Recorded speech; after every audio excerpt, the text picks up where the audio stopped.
అందరికీ నమస్కారం. KS station కి స్వాగతం. ఈ రోజు మన కథ ఆరేసిన చీర. రండి విందాం. చెట్టు మీద చాకలోళ్ళు బట్టలు తూతున్నారు. ఆహస్ ఆహస్ అష్ అష్.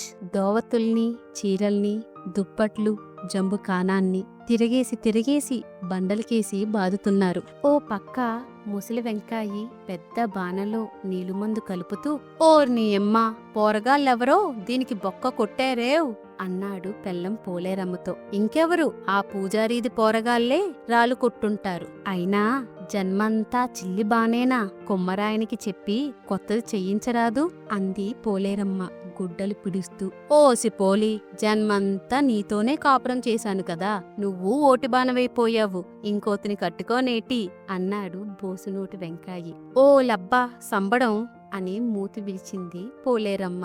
ఏటేవ్, ఈ బాణ మా అయ్యకాలం నాటిదే, ఉట్టినే పోనిస్తానేటి అంటూ వెంకాయి చిల్లికి గుడ్డ పీలికలు పెడుతున్నాడు. చాకళ్ళు ఎవరి బండల దగ్గరికి వాళ్ళు మూటలతో చేరుతున్నారు. అవతల పక్క కొత్తగా పెళ్ళైన లచ్చి, సాంబడు మూటలతో దిగారు. వాళ్ళిద్దరికీ క్షణం పడదు, ఎప్పుడూ కీచులాటే. తిరిగి ఇంతేలకొచ్చావు, పొద్దు కనిపిస్తుందా అన్నాడు సాంబడు. నువ్వు ఇప్పుడే వచ్చి నన్ను తిప్పుతావే, వాళ్ళు బట్టలెయ్యాలా తిప్పి కొట్టింది లచ్చి. షికార్లే కాదు, మాటలు కూడా నేర్చావు కదే పళ్ళు కొరికాడు సాంబడు. నాకెందుకు షికార్లు, మేసున్న సోగ్గాడివి, నీకు కావాలి షికార్లు. ఏటే నన్నే ఎక్కిరిస్తున్నావు గర్భీస్ మొకందానా? ఓ లబ్బా, పెనం మీద అట్ల కాడల్లే ఏమెగిరి పడుతున్నాడు, మక్కలిరగదంతా బాంచత్. లచ్చి జుట్టు పట్టుకున్నాడు సాంబడు. ఓ లమ్మో గొల్లు మంది లచ్చి. వెంకాయి పోలేరమ్మ పరిగెత్తుకొచ్చి, ఓరి మీ పడిసావా,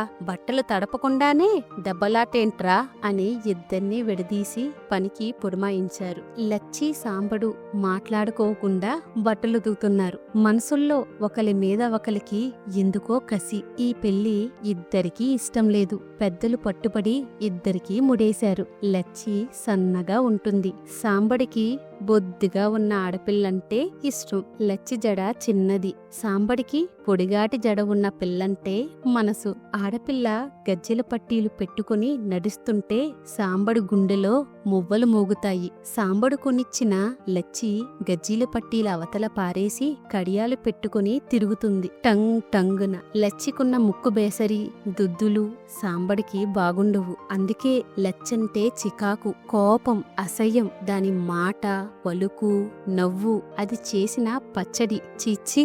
సాంబడు కోపంగా చీర ఉతుకుతున్నాడు. ఆ చీర సీతాలు కట్టింది. సీతాలు కళ్ళ ముందు కదిలింది. అది నెమలికంఠం చీర. సీతాలు నెమలికంఠం చీర కట్టుకుని ముద్దబంతి పువ్వులా కదులుతుంటే సాంబడికి కళ్ళు ఒళ్ళు తెలిసేది కాదు. ఆడదంటే సీతాలే. దాని నవ్వు, దాని మాట, దాని నడక, అబ్బా ప్రాణాలు తోడేస్తుంది కదా అనుకుంటూ చీరలో సీతాల్ని ఊహించుకుంటూ హుషారుగా ఉతుకుతున్నాడు సాంబడు. లచ్చి అత్తాకోడలంచు పంచ ఉతుకుతుంది. ఆ పంచ కోటేసిది. మగాడంటే కోటేసుగాడే అనుకుంది. ఎందుకు, ఊడు ఉన్నాడు, మోటు మనిషి. కోటేసు ఎంత నాజుగ్గా ఉంటాడు. వారగా ఒక చూపు చూస్తే గుండె జల్లుమంటాది. మొన్న పండగ రోజు ఈ అత్తాకోడలంచు పంచ కట్టుకుని తలపాగా చుట్టుకుని బజార్లో వెళ్తా ఉంటే కార్యవద్ది రాజులా ఉంటాడు. అందరి కళ్ళు ఆడిమీదే అనుకుంటూ సంబరంగా ఉతుకుతుంది. సాంబాడికి సీతాలు దొరకలేదు. లచ్చికి కోటేసు మొగుడవ్వలేదు. మధ్యాహ్నానికి బట్టలన్నీ ఉతికి తెచ్చుకున్న అన్నంలోకి పూజారి వీధి నుంచి కూరలడిగి తెచ్చుకుని మాట్లాడకుండా ఎదురెదురుగా కూర్చొని తిన్నారు లచ్చి, సాంబడు. ఆ పైన బట్టలన్నీ చెట్టు మీద ఆరేశారు. ఒకలో పక్క, ఇంకొకరు ఇంకో పక్క పట్టుకుని ఆ బట్టల్ని చెట్టు మీద పరుస్తున్నారే గాని ఇద్దరి మనసులు ఎక్కడో ఉన్నాయి. నెమలికంఠం చీర ఆరేస్తున్నప్పుడు సాంబడి ఒంట్లో నెత్తురు జిల్లుమని పొంగింది.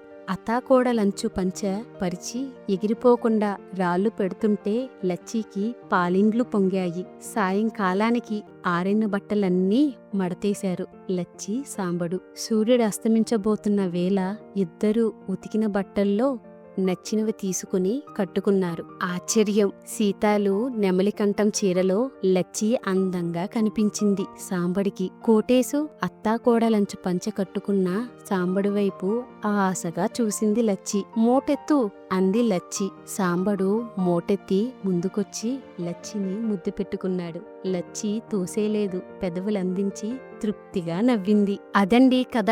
మీకు నచ్చితే దయచేసి లైక్ చేయండి, మీ మిత్రులతో షేర్ చేయండి. ఇంకా మన కేఎస్ స్టేషన్ కి సబ్స్క్రైబ్ అవ్వడం మర్చిపోకండి. మీ మద్దతుతోనే ఈ కథలు ఎక్కువ మంది తెలుగు ప్రేక్షకులకు చేరుకుంటాయి, అలాగే మమ్మల్ని ప్రోత్సహిస్తాయి.